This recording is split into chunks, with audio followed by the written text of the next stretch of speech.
Welcome to Jovi channel.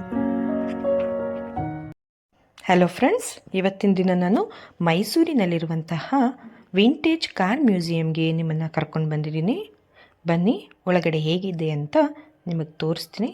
ತುಂಬ ಚೆನ್ನಾಗಿದೆ, ನೀವು ಕೂಡ ಇಷ್ಟಪಡ್ತೀರಾ ಅಂತ ಅಂದ್ಕೊಂಡಿದ್ದೀನಿ. ಯಾರೆಲ್ಲ ಹೊಸ್ದಾಗಿ ನನ್ನ ಚಾನಲ್ನ ನೋಡ್ತಾ ಇದ್ದೀರಾ, ಚಾನಲ್ನ ಸಬ್ಸ್ಕ್ರೈಬ್ ಮಾಡ್ಕೊಳ್ಳಿ. ನೋಡಿ ಫ್ರೆಂಡ್ಸ್, ಇದೆಲ್ಲ 1947ನಲ್ಲಿ ಬಳಸ್ತಿದ್ದಂತಹ ಕಾರ್ಗಳಾಗಿದೆ ಫ್ರೆಂಡ್ಸ್. ನಮಗೆ ಸ್ವಾತಂತ್ರ್ಯ ಬಂದಂಥ ಸಂದರ್ಭದಲ್ಲಿ ಉಪಯೋಗಿಸ್ತಾ ಇದ್ದಂತಹ ಕಾರ್ಗಳ ಒಂದು ಕಲೆಕ್ಷನ್ಸ್ ಇಲ್ಲಿ ತುಂಬಾ ಇದೆ. ನೀವು ನೋಡ್ತಾ ಇರ್ಬೋದು, ಕಲರ್ಸ್ ಕೂಡ ಅಷ್ಟೇ ಎಷ್ಟು ಅಟ್ರಾಕ್ಟಿವ್ ಆಗಿದೆ ಅಂತ ಹೇಳಿ.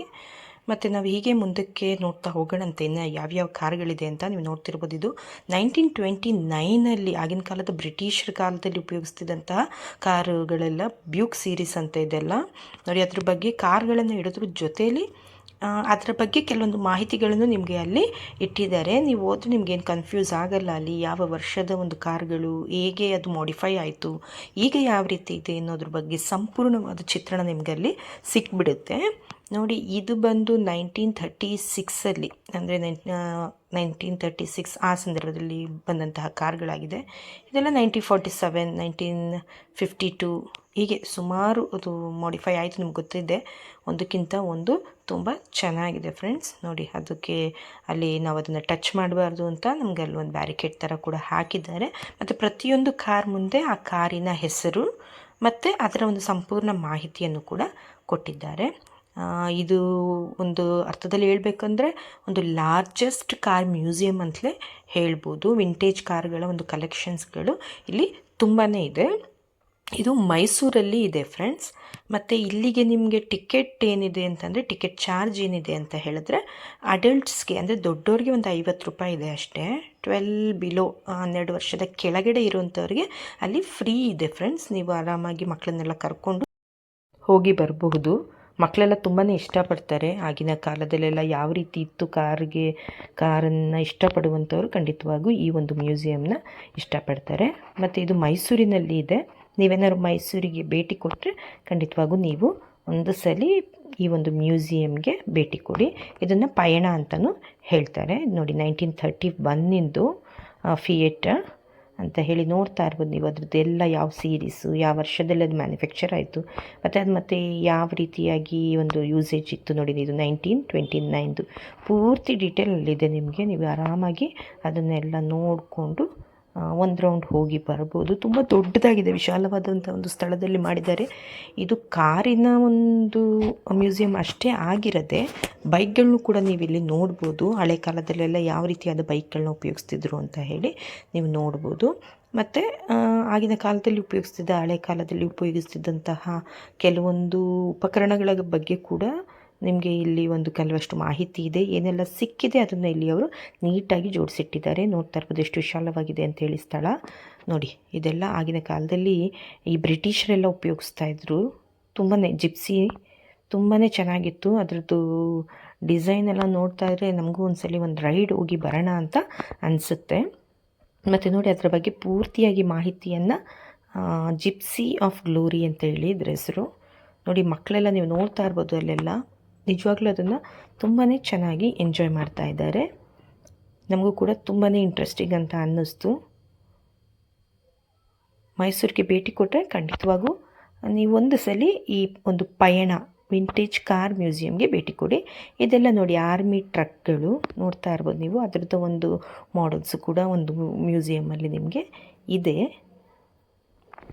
ನೋಡಿ ಫ್ರೆಂಡ್ಸ್. ಇದು ಆಗಿನ ಕಾಲದ ರಾಜರುಗಳು ಬಳಸ್ತಾ ಇದ್ದಂತಹ ಕಾರು. ಎಷ್ಟು ನೋಡೋದಕ್ಕೆ ಒಂಥರ ಒಳ್ಳೆ ಲುಕ್ ಇದೆ. ಮತ್ತು ಆಗಿನ ಕಾಲದಲ್ಲಿ ಈ ಕಾರೆಲ್ಲ ಇತ್ತು ಅಂತ ಹೇಳಿದ್ರೆ ಅವರು ತುಂಬಾ ಶ್ರೀಮಂತರಾಗಿರ್ತಿದ್ರು. ಇದು 1949 ಆ ಒಂದು ವರ್ಷದಲ್ಲಿ ಇದ್ದಂತಹ ಕಾರ್ ಇದಾಗಿದೆ. ಕಾರಿನ ಹೆಸರು ಮತ್ತು ಡೀಟೇಲೆಲ್ಲ ನಿಮಗೆ ತೋರಿಸ್ತಾ ಇದ್ದೀನಿ. ಅದಷ್ಟು ಕ್ಲಿಯರ್ ಆಗಿಲ್ಲ, ಬಟ್ ನೀವು ಅಲ್ಲಿಗೆ ಹೋದರೆ ಖಂಡಿತವಾಗೂ ಇದನ್ನು ಎಂಜಾಯ್ ಮಾಡ್ತೀರಾ. ಇದು ನೋಡಿ, ಅಂಬಾಸಿಡರ್ ಕಾರನ್ನು ಒಂದು ಪ್ರತಿಯೊಂದು ಭಾಗವನ್ನು ಬಿಡಿ ಬಿಡಿಯಾಗಿ ಇಟ್ಟು ಅದರ ಬಗ್ಗೆ ಅದು ಏನು ಅನ್ನೋದ್ರ ಒಂದು ವಿವರಣೆಯನ್ನು ಕೊಟ್ಟಿದ್ದಾರೆ. ನೋಡ್ತಾ ಇರ್ಬೋದು ನೀವು ಯಾವ ರೀತಿ ಪ್ರತಿಯೊಂದು ಭಾಗವನ್ನು ವಿವರಿಸಿದ್ದಾರೆ ಅಂತ ಹೇಳಿ. ಇನ್ನು ನಾವು ಫಸ್ಟ್ ಫ್ಲೋರ್ಗೆ ಹೋಗೋಣಂತೆ. ಫಸ್ಟ್ ಫ್ಲೋರಲ್ಲಿ ನಾವು ಕಾರನ್ನು ನೋಡಿದ್ವಿ. ಈಗ ಕೆಳಗಡೆ ಏನಿದೆ ಅಂತ ಅಂದರೆ ನಿಮಗೆ ಈ ಕೆಳಗಡೆ ಎಲ್ಲ ನಿಮಗೆ ಬೈಕ್ಗಳು, ಟೂ ವೀಲರ್ಸ್ದೆಲ್ಲ ಒಂದು ಮ್ಯೂಸಿಯಮ್ ಇದೆ, ನೋಡ್ತಾ ಇರ್ಬೋದು. ಬಜಾಜ್ ಚೇತಕ್ ಇದೆ. ಒಂದು ಆಗ ನೀವು ಇದನ್ನೆಲ್ಲ ನೋಡಿದ್ದೀರಾ ಅನಿಸುತ್ತೆ, ಬಟ್ ಆದರೆ ಉಪಯೋಗಿಸಿರಲಿಕ್ಕಿಲ್ಲ. ತುಂಬ ವಯಸ್ಸಾದವರಿದ್ರೆ ಗೊತ್ತಿರುತ್ತೆ ಇದೆಲ್ಲ ಯಾವ ಒಂದು ಮಾಡೆಲ್ ಅಂತ ಹೇಳಿ. ಮತ್ತು ಅದು ಬಿಟ್ಟರೆ ಈ ಕಡೆ ಎಲ್ಲ ನಿಮಗೆ ನೋಡಿ ಲೂನಾ ನೋಡಿ, ಎಲ್ಲ ಒಂದು ಬೈಕ್ಗಳು ನಿಮಗಿಲ್ಲಿ ಸಿಕ್ಬಿಡುತ್ತೆ ನೋಡಲಿಕ್ಕೆ. ಇದು ಲೂನಾ ಅಲ್ಲ, ಈ ಕಡೆ ಎಲ್ಲ ನೋಡಿ SD ಬೈಕು, ತುಂಬ ಬೈಕ್ಗಳಿದೆ ಫ್ರೆಂಡ್ಸ್. ನಮಗೆ ಕೆಲವೊಂದು ಹೆಸರುಗಳೇ ಗೊತ್ತಿಲ್ಲ. ಎನ್ಫೀಲ್ಡ್ ಕೂಡ ಇದೆ. ಈಗೆಲ್ಲ ತುಂಬ ಮಾಡಿಫೈ ಆಗಿದೆ, ತುಂಬ ಡಿಫ್ರೆಂಟಾಗಿ ಬಂದಿದೆ. ಇದು ನೋಡಿ ಬಜಾಜ್ ಚೇತಕ್ ಅಂತೂ ತುಂಬಾ ಇದೆ. ಆಗೆಲ್ಲ ಸ್ವಲ್ಪ ಆ ಬಜಾಜ್ ಚೇತಕ್ನೇ ತುಂಬ ಉಪಯೋಗಿಸ್ತಾರೆ. ಇಲ್ಲಿದೆ ನೋಡಿ ಫ್ರೆಂಡ್ಸ್ ಲೂನಾ, ತುಂಬ ಇದೆ. ಇದು ನೋಡಿ ವೆಸ್ಪಾ, ಈಗ ಅದನ್ನೇ ಮಾಡಿಫೈ ಮಾಡಿ ಒಂಥರ ಹೊಸ್ದಾಗಿ ಮಾಡಿದ್ದಾರೆ. ಈ ಬ್ಲೂ ಕಲರ್ ಬಂದು ವೆಸ್ಪಾ, ಕೆನೆಟಿಕ್ ಹೋಂಡಾ ಮತ್ತು ಬಜಾಜ್ ಚೇತಕ್ ತುಂಬ ಇದೆ. ಕಾರಿನ ಮ್ಯೂಸಿಯಂ ಅಷ್ಟೇ ಅಲ್ಲದೆ ಇದು ಟೂ ವೀಲರ್ ಮ್ಯೂಸಿಯಂ ಕೂಡ ಆಗಿದೆ. ಇಲ್ಲಿ ನೋಡ್ತಾ ಇರ್ಬೋದು HD ಬೈಕ್, ತುಂಬ ಚೆನ್ನಾಗಿದೆ.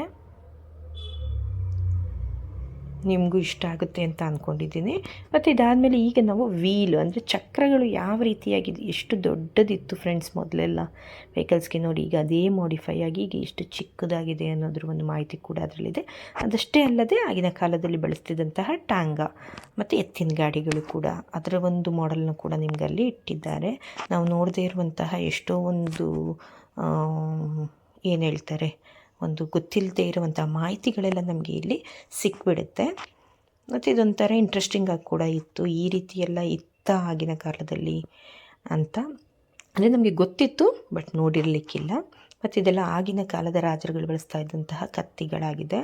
ಒಂದು ಯುದ್ಧದ ಸಂದರ್ಭದಲ್ಲಿ ಇದನ್ನೆಲ್ಲ ಬಳಸ್ತಾ ಇದ್ದರು. ನಾವು ತುಂಬ ಹತ್ತಿರದಿಂದ ಕೂಡ ಇದನ್ನು ನೋಡ್ಬೋದಾಗಿತ್ತು, ಅಷ್ಟು ಒಂದು ಚೆನ್ನಾಗಿ ಇಟ್ಟಿದ್ರು.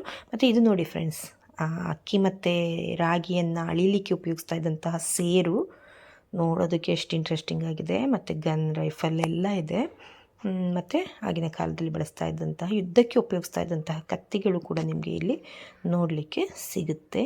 ಯಾವುದೆಲ್ಲ ಇದೆಯೋ ಅದನ್ನೆಲ್ಲ ಅಷ್ಟನ್ನು ಕವರ್ ಮಾಡಿದ್ದೀನಿ ನಾನು. ಇದು ನೋಡಿ ಟೆಲಿಫೋನ್ ಆಗ ಈ ರೀತಿಯಾಗಿ ಉಪಯೋಗಿಸ್ತಾಯಿದ್ರು. ಈ ರೀತಿಯಾದ ಪಾತ್ರೆಗಳಲ್ಲೆಲ್ಲ ಇವರು ಅಕ್ಕಿ ರಾಗಿಯನ್ನೆಲ್ಲ ಶೇಖರಿಸಿ ಇಡ್ತಾಯಿದ್ರು. ಇದೆಲ್ಲ ಬಟ್ಟೆಯನ್ನು ನಾವೀಗ ಹ್ಯಾಂಗರಲ್ಲಿ ಹಾಕಿಡ್ತೀವಿ, ಇದೆಲ್ಲ ಆಗಿನ ಕಾಲದ ನಾಣ್ಯಗಳಾಗಿದೆ ಫ್ರೆಂಡ್ಸ್, ನೋಡ್ತಾ ಇರ್ಬೋದು ನೀವು.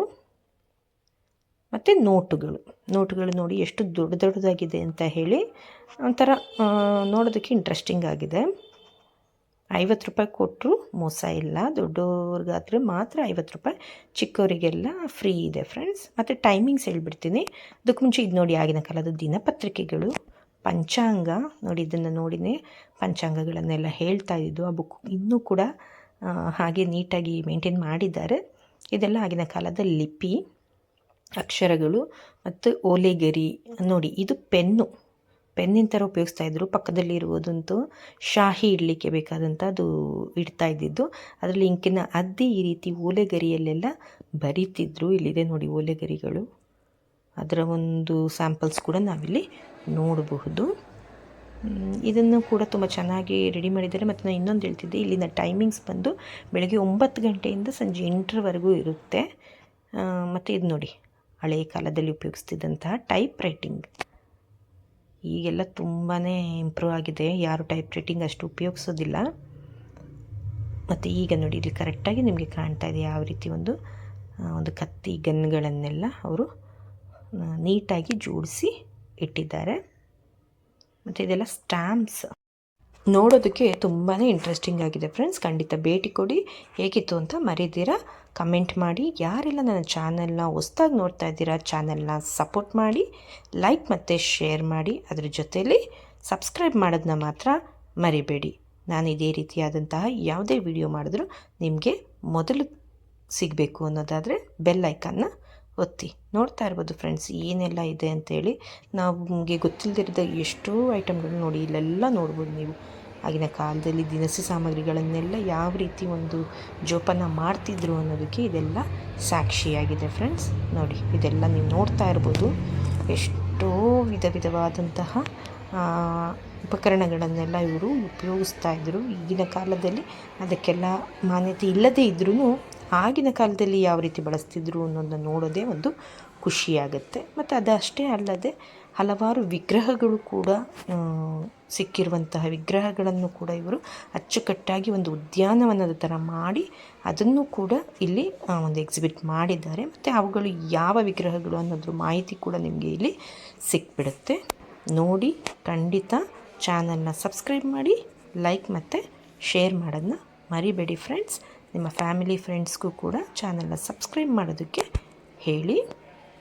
ನೋಡೋಣಂತೆ, ಈಗ ನಾನು ನಿಮಗೆ ಕ್ಲಿಯರಾಗಿ ತೋರಿಸ್ತಾ ಇದ್ದೀನಿ ಆ ಉದ್ಯಾನವನ ಯಾವ ರೀತಿ ಇದೆ ಅಂತ ಹೇಳಿ. ಅಲ್ಲಿ ಸಿಕ್ಕಂತಹ ವಿಗ್ರಹಗಳನ್ನು ಇಟ್ಟಿದ್ದಾರೆ.